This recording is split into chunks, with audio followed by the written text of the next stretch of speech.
అందరికీ నమస్కారం.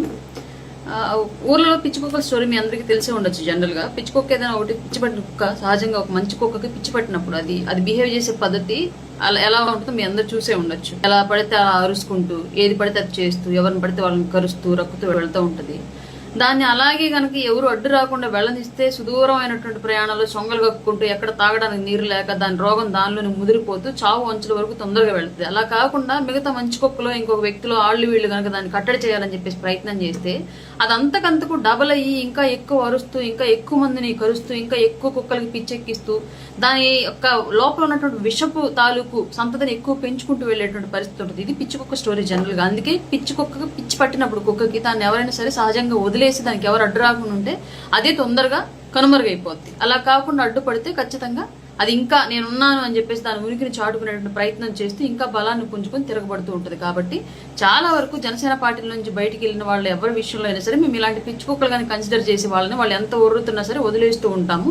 వాళ్ళని అనవసరంగా మేము వాళ్ళని టార్గెట్ చేసి వాళ్ళని మాట్లాడి పెద్దవాళ్ళని చేసే ఉద్దేశం మాకు ఉండదు. కాబట్టి పవన్ కళ్యాణ్ గారిని విడిచి వెళ్ళిపోయారు అంటేనే ఆటోమేటిక్ గా వాళ్ళు రాజకీయాలకో ప్రజాసేవకో పనికిరాని వాళ్ళని అర్థంగా భావించుకుని వదిలేస్తూ ఉంటాం మేము జనరల్ గా. ఇది పిచ్చి కుక్క స్టోరీ మాత్రమే. అలాగే ఒక నీతి చెప్పాలనుకుంటున్నాను. ఏంటి అంటే క్లియర్ గా విలువలు వదిలేసిన రాజకీయ నాయకుల్ని వలువలు విడిచేసిన దేహాన్ని ఎవరు ఎక్కువ కాలం చూడరు.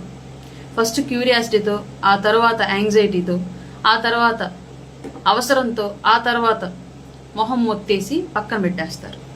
ఇది జనరల్ గా ఉండేటువంటి లక్షణాలు, మనుషుల యొక్క లక్షణాలు. మనిషి అయినా సరే రాజకీయ నాయకులైనా సరే విలువలతో ఉన్నన్ని రోజులే ఎక్కడైనా సరే గౌరవింపబడతారు. ఆ విలువలు కోల్పోతే డబ్బు రావచ్చేమో, పదవులు రావచ్చేమో చెప్పలేం. కానీ కొద్ది రోజుల తర్వాత మాత్రం సమాజం చేదరించుకునే స్థాయికి వీళ్ళదే ఉందిలే అని పక్కన పెట్టేసే స్థాయికి అయితే దిగజారిపోద్ది వాళ్ళ యొక్క పరపతి. ఈ విషయం గుర్తుంచుకోవాలి ప్రతి ఒక్కళ్ళు. ఇక ఈ విషయానికి వస్తే చాలా రోజుల నుంచి చాలా మంది క్వశ్చన్ చేస్తూ ఉన్నారు కొన్ని అంశాలు.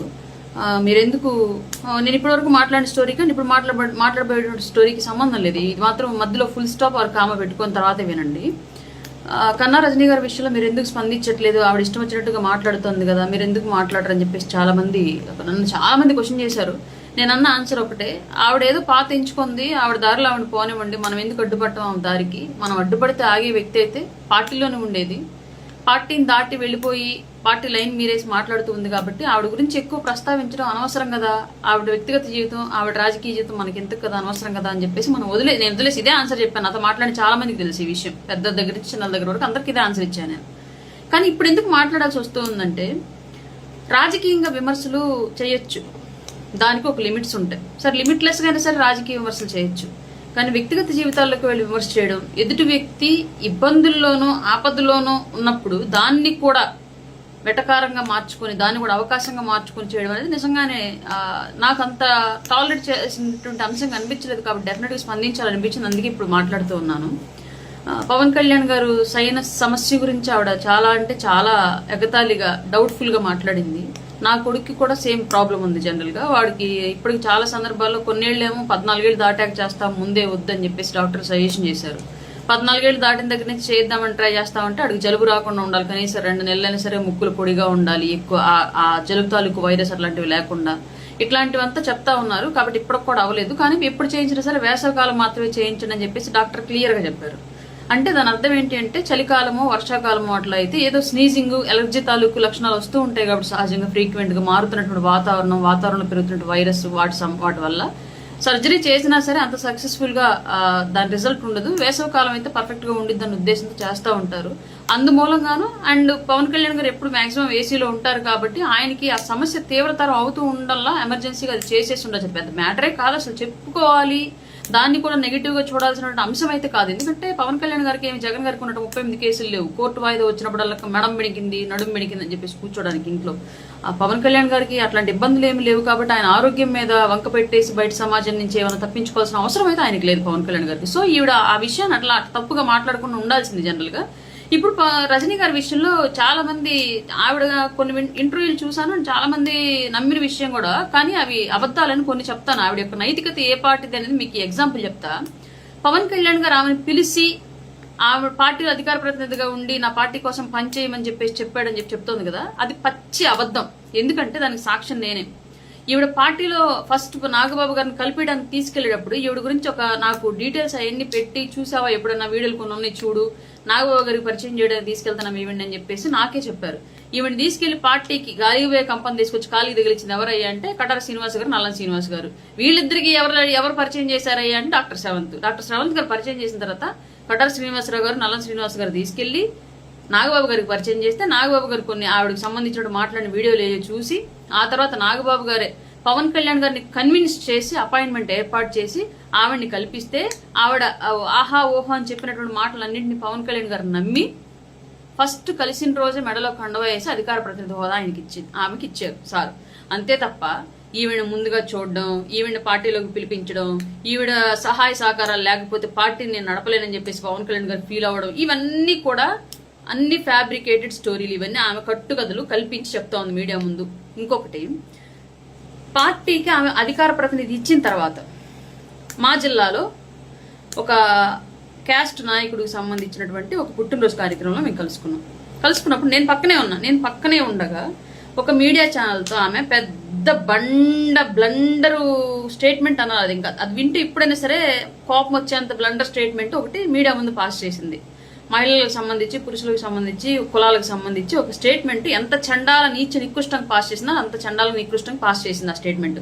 నేను పక్కనే ఉన్నాను. ఆ స్టేట్మెంట్ వింటతో ఒక్కసారిగా నాకు ఒళ్ళంతా జల్దరించి చెమటలు పట్టేసి నాకు అమ్మో ఏంది ఇట్లా మాట్లాడింది, ఇంత దారుణమైన స్టేట్మెంట్ అని చెప్పేసి భయపడిపోయి నేను ఆ మీడియా రిపోర్టర్ని పక్కకు రాగానే బద్దలాడుకుని, ఆయన ఇది బయట టెలికాస్ట్ చేయమాక, లైవ్ కాదు కదంటే, లైవ్ కాదు మేడం అన్నాడు. దయచేసి టెలికాస్ట్ చేయమాక ఈ బయట, నేను పార్టీ యాప్స్కి చెప్తాను, ఇది కొంచెం కట్ చేసి మీరు చేయొద్దు అని చెప్పేసి నేను వాళ్ళని బద్దలాడుకుని వెంటనే నేను పార్టీ యాప్స్లో ఉన్నటువంటి శ్యామ్ గారికి కాల్ చేసి, శ్యామ్ గారు మేము ఇట్లా ఈ బర్త్డే ఫంక్షన్కి వచ్చామండి, మీడియా ఉంది ఈవిడ ఈ వర్డ్స్ యూజ్ చేశారు, దయచేసి మళ్ళీ నేను చెప్తే ఆపుతారో లేదు ఛానల్ వాళ్ళకి కొంచెం మసాలా ఉంటే ఎక్కువ వ్యూస్ వెళ్తాయి అని చెప్పేసి టెలికాస్ట్ చేస్తారేమో, మీరు కూడా చెప్పి ఆపండి అని చెప్పేసి చెప్తే శ్యామ్ గారు ఏం చేశారంటే టెలికాస్ట్ అవ్వనీయకుండా ఆపటంతో పాటు బయట తీసుకొని పవన్ కళ్యాణ్ గారికి చూయించారు. పవన్ కళ్యాణ్ గారికి చూయించడంతో ఆ బయట గురించి చూయించడము, అదే టైంలో కేతన్ రెడ్డి వినోద్ రెడ్డిని పార్టీ నుంచి బయటికి పంపించిన సందర్భంలో ఈవిడ కొన్ని డిబేట్లు అటెండ్ అవుతూ కేతన్ రెడ్డి వినోద్ రెడ్డి గారిని భుజాన వేసుకుని మోసిందనమాట. మోస్తే ఆ రెండు సందర్భాలను బేస్ చేసుకుని మాకు ఒక అధికార ప్రతినిధి మీటింగ్ కండక్ట్ చేస్తే అందులో మేము ఈ రోజు పార్టీలో ఉన్నటువంటి మినిస్టర్లు, ఎమ్మెల్యేలు కూడా ఆ రోజు అధికార ప్రతినిధుల మీటింగ్ లో ఉన్నారు. దాదాపు దగ్గర 24 మంది ఉన్నాం మేము ఆ రోజు. బయటికి వెళ్ళి కొబ్బరివాడ కత్తి కూడా అదే మీటింగ్ లో ఉంది. 23 మంది దాకా ఉంటే మేము ఆ రోజు క్లియర్లీ పవన్ కళ్యాణ్ గారు చాలా అంటే చాలా క్లియర్ గా చెప్పారు, ఈ మాటలు ఎలా మాట్లాడతావు, నువ్వు చదువుకున్న వ్యక్తివి కదా, ఆడపిల్లవు కదా, సాటి మహిళలను వాళ్ళ అవమానపరిచేలాగా మాట్లాడచ్చా, నీకు ఇదేనా నేర్పించింది, నీ చదువు నీకు ఇదేనా నేర్పించింది, నువ్వేదో ఉన్నతమైనటువంటి భావజాలంతో ఉంటావు, చదువుకున్న వ్యక్తివి, ఎంతో పార్టీ కోసం ఎంతో ఉపయోగపడతావు అని చెప్పేసి నేను నీకు ఈ అధికార ప్రతినిధి హోదా ఇస్తే అనతి కాలంలో నువ్వు తెచ్చినటువంటి చెడ్డ పేరు ఇదా పార్టీకి, ఇది బయటికి కనుక రిలీజ్ అయ్యి ఏమై ఉండేదని చెప్పేసి పవన్ కళ్యాణ్ గారు ఆవిడని అరవడం జరిగింది.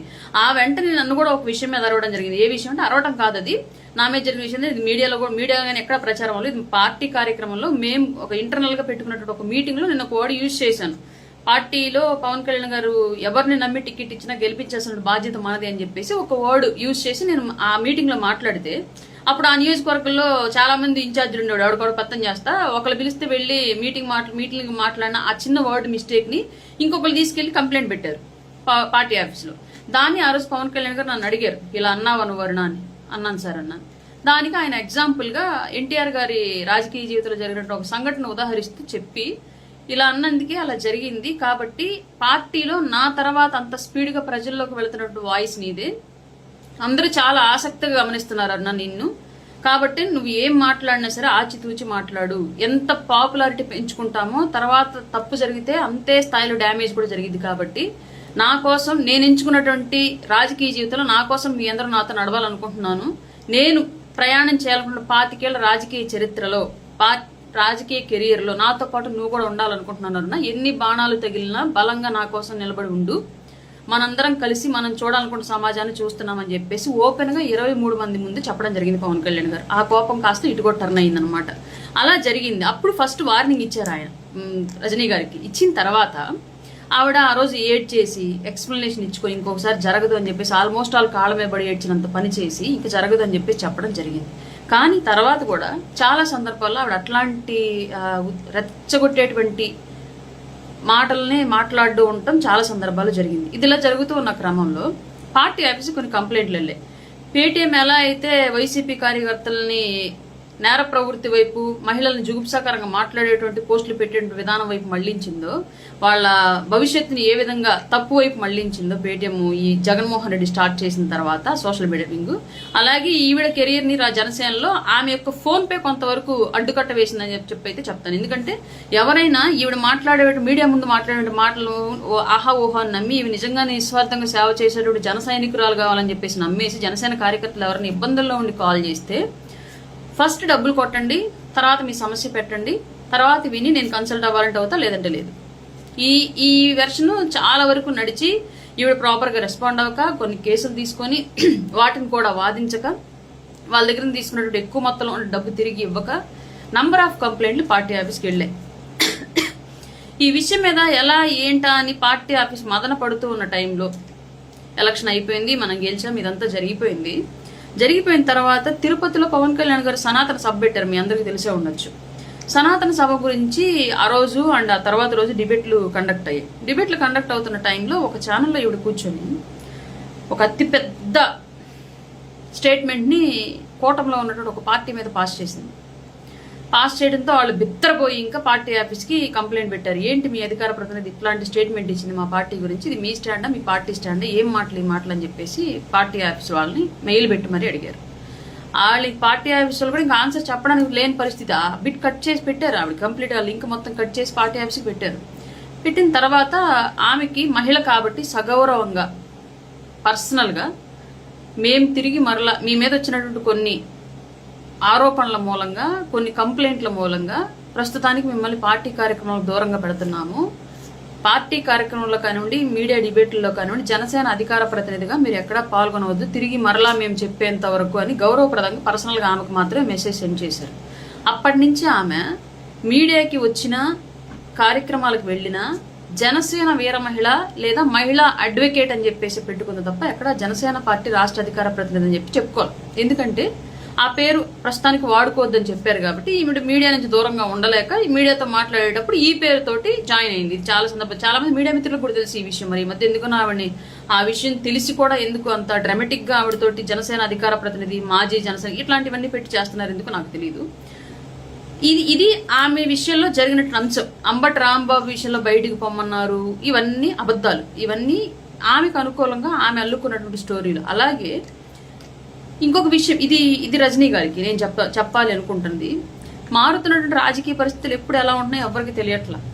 ఏ పార్టీలో ఉన్నటువంటి నాయకులు ఏ పార్టీ వాళ్ళతో సత్సంబంధాలు నడుపుకుంటున్నారు, వ్యాపార లావాదేవీలు నడుపుకుంటున్నారో తెలియట్లా. మనం అల్పజీవులం.